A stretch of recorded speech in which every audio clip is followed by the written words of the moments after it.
नमस्कार, उत्तराखंड की खबरों में आपका स्वागत है और मैं आपके साथ प्रिया बिस्ट।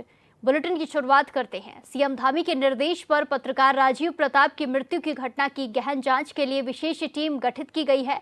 पुलिस महानिदेशक दीपम सेठ ने बताया कि ये टीम उत्तरकाशी के पुलिस उपाधीक्षक की अध्यक्षता में काम करेगी। जांच टीम को निर्देश दिए गए हैं कि मामले से जुड़े सभी पहलुओं की निष्पक्ष और गहन समीक्षा की जाए, जिसमें उपलब्ध साक्ष्यों, call details, electronic data, CCTV footage समेत सभी तथ्यों का परीक्षण किया जाएगा। साथ ही घटना से जुड़े और अंतिम समय में संपर्क में रहे व्यक्तियों के बयान भी दर्ज किए जाएंगे।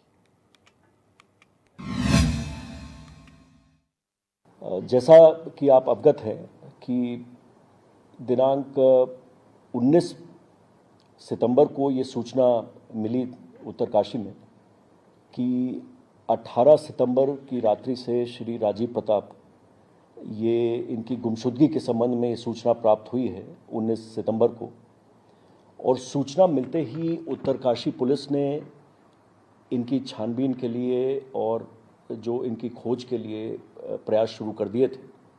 इसमें जो सीसीटीवी फुटेज थी जहाँ जहाँ उत्तरकाशी बाज़ार में और आसपास के क्षेत्रों में, वहाँ से कुछ क्लूज़ मिले जहाँ पे राजीव प्रताप जी देखे गए थे 18 सितंबर की रात्रि में, और अपने दोस्तों के साथ जिस होटल में बस अड्डे के पास देखे गए थे, वहाँ से कुछ क्लूज़ इकट्ठा करते हुए ये लगातार जो इनके तलाश की जो प्रोसेस है वो जारी रही। इसमें एनडीआरएफ और एसडीआरएफ की टीम्स भी जुड़ गई इस तलाश में। इसमें डॉग स्क्वाड्स और ड्रोन कैमरेज की भी मदद ली गई। 20 तारीख को जो वाहन जो आखिरी बार श्री राजीव प्रताप चलाते हुए दिखे थे सीसीटीवी फुटेज में, 20 तारीख को ये वाहन क्षतिग्रस्त हालत में भागीरथी नदी में ये मिला, और ये जो ऑल्टो कार थी ये लगभग पुल से 55 मीटर नीचे गिरी थी और वहाँ से फिर ये रिकवर की गई। बाद में ये आइडेंटिफाई हुआ कि ये वही गाड़ी थी जिसमें श्री राजीव प्रताप आखिरी बार देखे गए थे। इसके बाद उनके परिजनों के रिक्वेस्ट पर अपहरण की क्योंकि आशंका जताई थी तो एफआईआर दर्ज करके छानबीन कंटिन्यू रही, इन्वेस्टिगेशन जारी रहा। और 28 तारीख को एक शव नदी में एनडीआरएफ और एसडीआरएफ की टीम्स ने और लोकल पुलिस ने बरामद किया, जिसकी बाद में शिनाख्त श्री राजीव प्रताप की हुई उनके परिजनों और दोस्तों द्वारा। इसका पोस्टमार्टम कराया गया और पोस्टमार्टम रिपोर्ट भी पुलिस को प्राप्त हो गई है।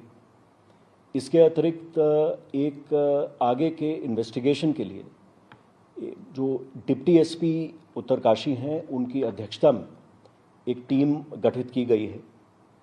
ये टीम अब तक के जितने भी साक्ष्य मिले हैं वो उनके एक्सीडेंट के संबंध में जो क्लूज़ मिल रहे हैं उनके बारे में, लास्ट जिन लोगों से उनकी बात हुई जिनके साथ वो थे उनके बयान अंकित करना, उनसे गहन छानबीन करना, इसकी कार्रवाई करेगी। जो कॉल डिटेल्स हैं और जो और इलेक्ट्रॉनिक एविडेंस है उसको पूरे स्तर पे फिर से एक बार रिव्यू किया जाएगा गहराई से। जो सीसीटीवी फुटेज है उसका फिर से आकलन किया जाएगा और अन्य कोई फुटेज यदि प्राप्त होती है उसको किया जाएगा। जहाँ तक जो उनकी क्षतिग्रस्त गाड़ी मिली है उसका भी जो अब तक टेक्निकल इवैल्यूएशन हुआ है और एक क्रैश इम्पैक्ट एनालिसिस है वो भी इसमें कराया जाएगा। इसमें उनके परिजनों द्वारा श्री राजीव प्रताप को कुछ धमकी भरे कॉल्स भी मिलने के बारे में तथ्य अंकित कराया है। यद्यपि पूर्व में श्री राजीव प्रताप द्वारा एसपी उत्तरकाशी को इस संबंध में या किसी अन्य को कोई शिकायत पहले नहीं मिली थी उनके द्वारा, परंतु इस तथ्य के संज्ञान में आते ही ये भी एक फैक्टर है जो ये टीम इस बिंदु पे भी जो भी कुछ पता लगाया जा सकता है और उसके बारे में और गहराई से जो जानकारी मिल सकती है। तो कुल मिलाकर ये जो टीम है ये अपने इन्वेस्टिगेशन में इन सभी पहलुओं का जो मैंने अभी उल्लिखित किया, इनका समावेश करते हुए और ये शीघ्र अपनी रिपोर्ट प्रस्तुत करें। इसी के साथ खबरों में आगे बढ़ते हैं। हरिद्वार में टिहरी विस्थापितों की जमीन के बाद अब इससे लगी उत्तर प्रदेश सिंचाई विभाग की जमीन पर भूमाफियाओं की टेढ़ी नजर है। यहाँ के सुमन नगर में यूपी सिंचाई विभाग की जमीन पर ही रातों रात अवैध निर्माण हो रहा है।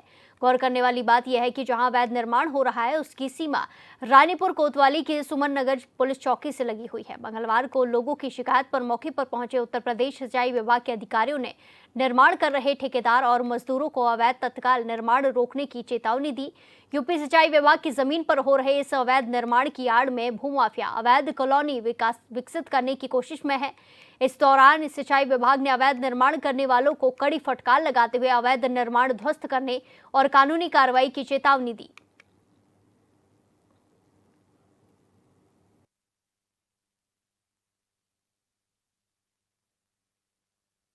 नाप तोल के पता चलता है लैंड क्लास से। क्या ये फिलहाल ये जो रास्ता बनाने का प्रयास किया जा रहा है, ये रास्ता आपके हिसाब से बंद है या नहीं है? नहीं, फिलहाल तो हमारे हिसाब से बंद है रास्ता। रास्ता बंद है, तो इस पे ये इलीगल निर्माण ही किया जा रहा है। हाँ, इलीगल निर्माण ही हो रहा है सर। ये तो आपने चेतावनी दे दी, बुलाया, अभी आपके सामने ही बात हुई है। जी बिल्कुल।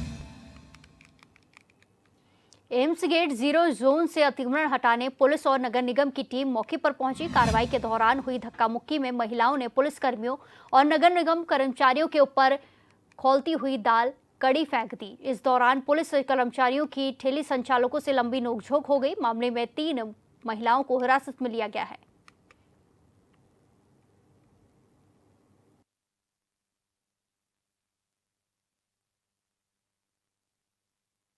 और एक नहीं, हमने कई दफे अनाउंसमेंट के माध्यम से भी इनको समझाया कि भैया आप कोर्ट के सामने ठेली ना लगाओ। ऊपर से ये महिलाएं इतनी बदतमीजी करती हैं। एक बार का नहीं, इनका कई बार का ड्रामा हो गया। और आज इन्होंने गरम पतीला पिला के उठाना, अपना फेंक दे, देखो सब चल जाए एकदम से पूरा फेंक। इसी के साथ खबरों में आगे बढ़ते हैं। स्मार्ट मीटर में छेड़छाड़ के मामले में ऊर्जा निगम के एसडीओ गुलशन बलूनी, मंगलौर एसडीओ अनुभव शैनी, अवर अभियंता अभिषेक को तत्काल प्रभाव से निलंबित किया गया है। निलंबित की कार्यवाही से ऊर्जा निगम में हड़कंप मचा हुआ है।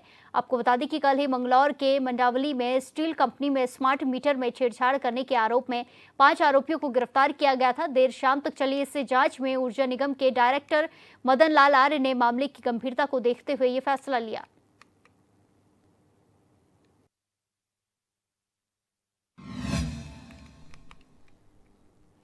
इसी के साथ खबरों में आगे बढ़ते हैं। सुनीता टम्टा डीजी स्वास्थ्य ने बताया कि प्रधानमंत्री के जन्मदिन 17 सितंबर से लेकर महात्मा गांधी जी के जन्मदिन 2 अक्टूबर तक पूरे राज्य में विशेष स्वास्थ्य कार्यक्रम आयोजित किए जा रहे हैं। इस दौरान आयुष्मान आरोग्य मंदिर के सभी सेंटर, पीएचसी, सीएचसी, जिला और उप जिला स्तर की सभी चिकित्सा इकाइयों में स्वास्थ्य कैंप लगाए जा रहे हैं, जिसमें मेडिकल कॉलेजों का सहयोग भी लिया जा रहा है। इन कैंपों में anaemia, blood pressure, sugar, cancer जैसी स्क्रीनिंग के साथ साथ ब्लड डोनेशन अभियान भी चलाया जा रहा है। टारगेट के अनुसार अब तक लगभग 6.5 लाख लोगों को कवर किया जा चुका है और 10 लाख लोगों तक पहुंचने का लक्ष्य है।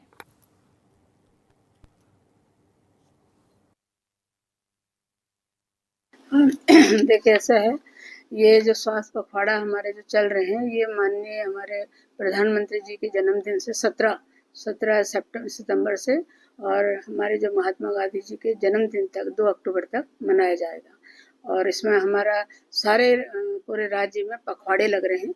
और पखवाड़े भी हमारे देखिए धरातल से, यानी कि तुम्हारे सब जो हमारे आयुष्मान आरोग्य मंदिर है, यानी कि sub centre, PHC, CHC, district और सब डिस्ट्रिक्ट, मतलब सारी चिकित्सा इकाइयों में हमारे ये पखवाड़े लग रहे हैं।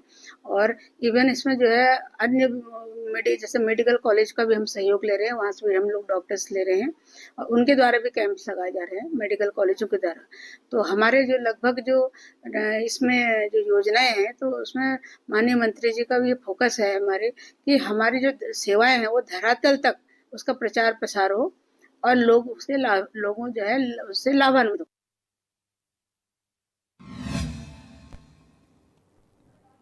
आदर्श चंपावत जिले की ग्रामीण सड़कों के हाल बद से बदतर हो चुके हैं, पर उनकी सुध लेने वाला कोई भी नहीं है। इन ग्रामीण मार्गों की सड़कें दुर्घटना को दावत देती हुई नजर आ रही हैं। ग्रामीण और वाहन चालक तो जान हथेली में रखकर यात्रा करने को मजबूर हैं, जिसका जीता जागता उदाहरण लोहाघाट विधानसभा का चौमेल रेगड़ू मोटर मार्ग है। चौमेल क्षेत्र के सामाजिक कार्यकर्ता अजय सिंह बिष्ट ने बताया कि इस मोटर मार्ग से डामर पूरी तरह उखड़ चुका है। पूरी सड़क रोखड़ में तब्दील हो चुकी है। आए दिन सड़क में दुर्घटनाओं का खतरा बना रहता है। लोगों के वाहनों को कई बार नुकसान हो चुका है। दोपहिया वाहन चालक गिरकर चोटिल भी हो रहे हैं।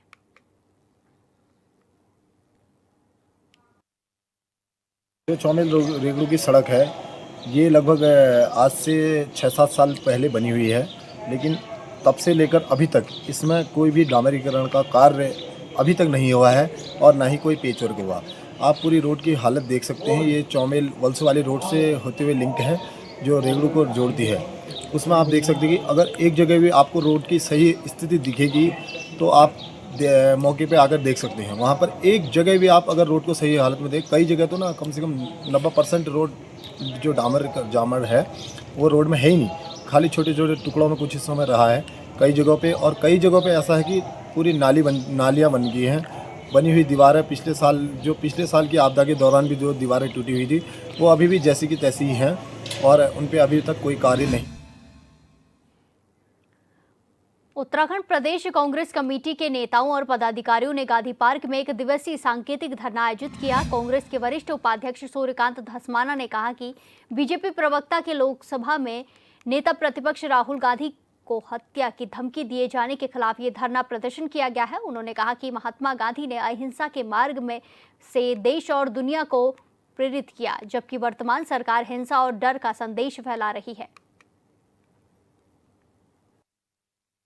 देखिए, महात्मा गांधी की जयंती की पूर्व संध्या के अवसर पर उत्तराखंड प्रदेश कांग्रेस कमेटी के हमारे साथी, हमारे महानगर के अध्यक्ष जी और हमारे तमाम साथी आज यहाँ पर एक दिवसीय सांकेतिक धरने पर इसलिए बैठे हैं कि महात्मा गांधी ने इस देश को नहीं बल्कि पूरी दुनिया को अहिंसा का रास्ता दिखाया। महात्मा गांधी ने सैकड़ों वर्ष से गुलाम भारत को अंग्रेजों से आज़ाद कराने के लिए भारत के करोड़ों लोगों को जगाने का काम अहिंसा के माध्यम से किया। और आज इस देश के अंदर जो सत्ता में बैठे हुए लोग हैं वो इस देश के अंदर हिंसा का संदेश दे रहे हैं। वो इस देश के अंदर हिंसा की राजनीति कर रहे हैं। इस देश के अंदर बुलडोजर की राजनीति हो रही है, गोली की राजनीति हो रही है, एनकाउंटर्स की राजनीति हो रही है। शर्म की बात यह है कि देश के लोकसभा के विपक्ष के नेता राहुल गांधी को सत्ताधारी दल के प्रवक्ता लाइव टेलीविजन में डिबेट में उनके सीने पर गोली मारने का धमकी दे रहे हैं, उनकी हत्या की धमकी दे रहे हैं। और पूरी भारतीय जनता पार्टी की सरकार भी खामोश है और भारतीय जनता पार्टी भी खामोश है। और वक्त एक छोटे से ब्रेक का, फिर लौटेंगे कुछ खबरों के साथ। बने रहिए हमारे साथ।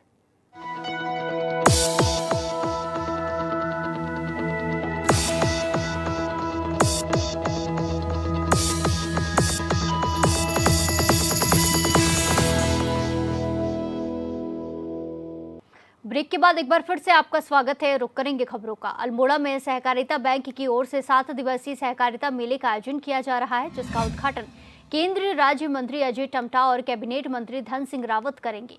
मेले का उद्देश्य सहकारिता की योजनाओं का प्रचार प्रसार करने समेत हस्तशिल्प को बढ़ावा देना है, जिससे आय के लिए नए संसाधन बढ़ेंगे।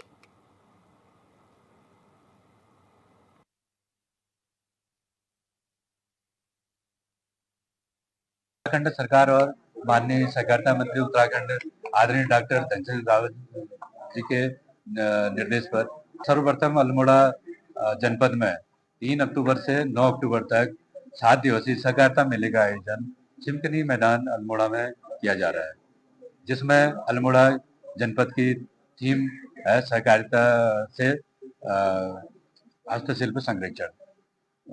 इस मेले का मुख्य उद्देश्य है सहकारिता की योजनाओं का प्रचार प्रसार करना, अधिक से अधिक लोगों को सहकारिता के माध्यम से इसमें जोड़ा जाना, सहकारिता में सहकार और सहकारिता से महिला सशक्तिकरण और सहकार से समृद्धि, इस भावना को आगे बढ़ाना और जो भी हमारी केंद्र और राज्य सरकार की योजना है उनका अधिक से अधिक प्रचार प्रसार करना।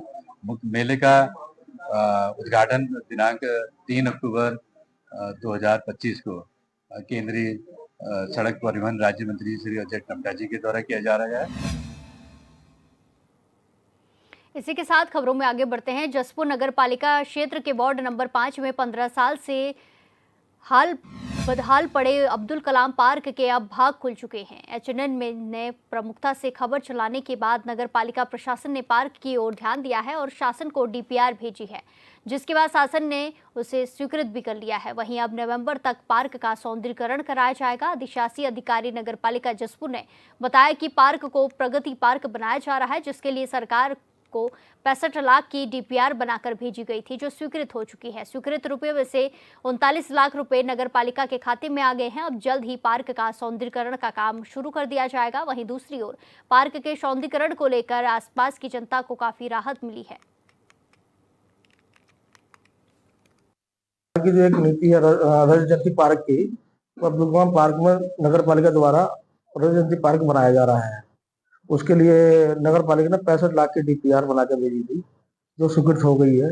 उसमें उसके सापेक्ष लगभग 39 लाख रुपया नगर पालिका खाते में आ गया। जल्दी उसको काम शुरू कर नगर पालिका पार्क बनाने सौंदर्यीकरण की तैयारी करेगी। उसमें सौंदर्यीकरण में उसकी बाउंड्री वॉल, गेट बनेगा, वो सब शासन की गाइडलाइन के अनुसार ही बनेगा। पालिकाओं में रेजिडेंसी पार्क बनाया जा रहा है। ये 9 नवंबर तक बना के तैयार किया जाएगा। उत्तराखंड जयंती के दिन इसका उद्घाटन होगा।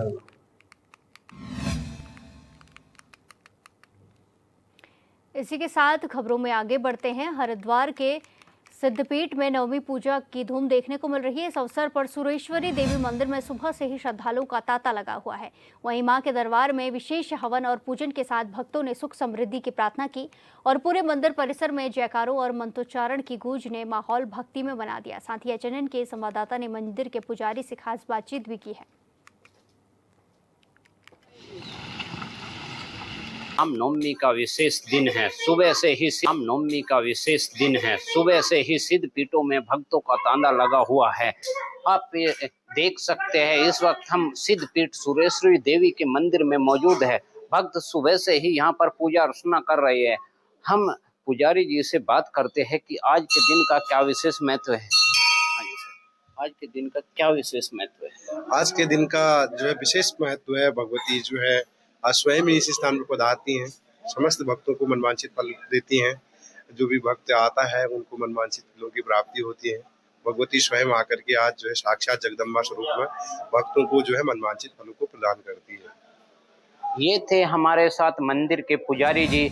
इनका पर जो भी भक्त अपनी पूजा अर्चना करते हैं उनको माँ भगवती देवी मनोवांछित फल प्रदान करती है। अपने सहयोगी के साथ मैं संजय चौधरी, एचएनएन न्यूज, हरिद्वार। इसी के साथ अब सीधे आपको देहरादून लेकर चलते हैं, जहां शहरी विकास विभाग की विभिन्न परियोजनाओं का लोकार्पण और शिलान्यास चल रहा है। स्वागत करें छावनी परिषद लैंसीडाउन में। छावनी परिषद लैंसीडाउन से मेरा अनुरोध कि आप भी स्टेज पर आकर अपना पुरस्कार यहां पर प्राप्त करें। आप सभी अतिथियों से मेरा पुनः अनुरोध कि जोरदार तालियों के साथ सभी नगर निकायों का स्वागत करें, अभिनंदन करें।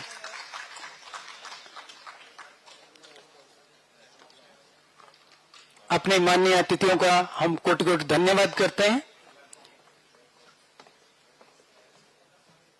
छावनी परिषद लैंसीडाउन, प्लीज आप भी अपना पुरस्कार यहां पर प्राप्त करें। आप लोग जोरदार तालियों के साथ छावनी परिषद श्रेणी में आपने प्रथम पुरस्कार प्राप्त किया है।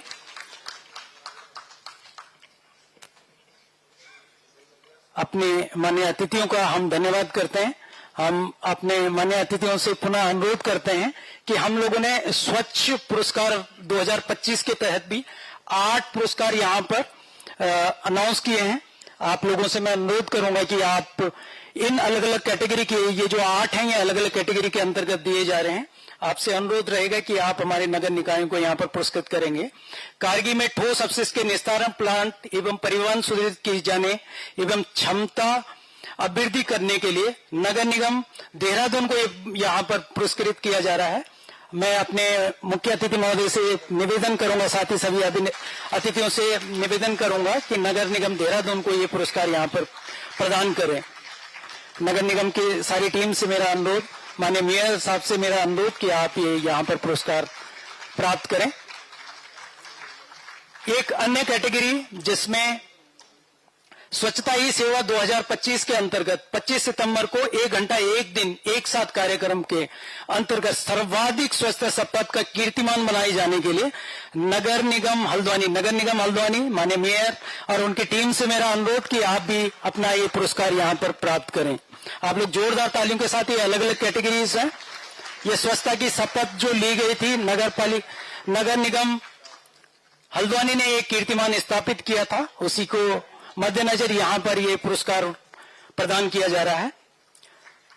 साथ ही वर्षा जल संचयन के क्षेत्र में कार्य किए जाने के उपलक्ष्य में एवं स्वच्छता के मानक स्थापित किए जाने हेतु नगर पालिका परिषद विकास नगर को पुरस्कृत किया जा रहा है। नगर पालिका विकास नगर, आप स्टेज पर आकर अपना पुरस्कार प्राप्त करें और साथ ही मान्यों से मेरा निवेदन कि आप हमारे इन विजेताओं को यहाँ पर पुरस्कार प्रदान करें।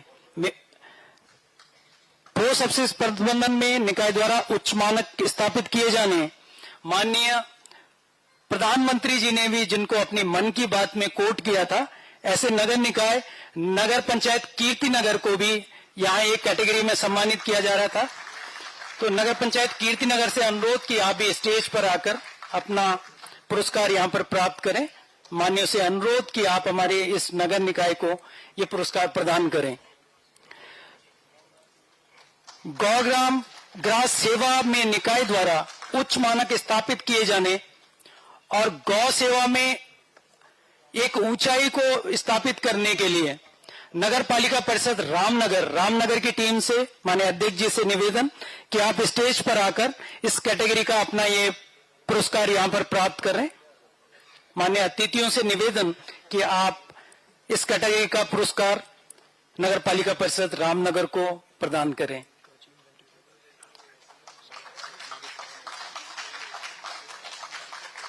स्वयं सहायता समूह के माध्यम से ठोस अपशिष्ट प्रबंधन, यूजर चार्ज एकत्रित करने एवं स्वच्छता के उच्च मानक स्थापित करने और ठोस अपशिष्ट प्रबंधन में महिला स्वच्छता समूह के माध्यम से स्वच्छता के मानक स्थापित करने के लिए नगर पालिका परिषद बागेश्वर की टीम से निवेदन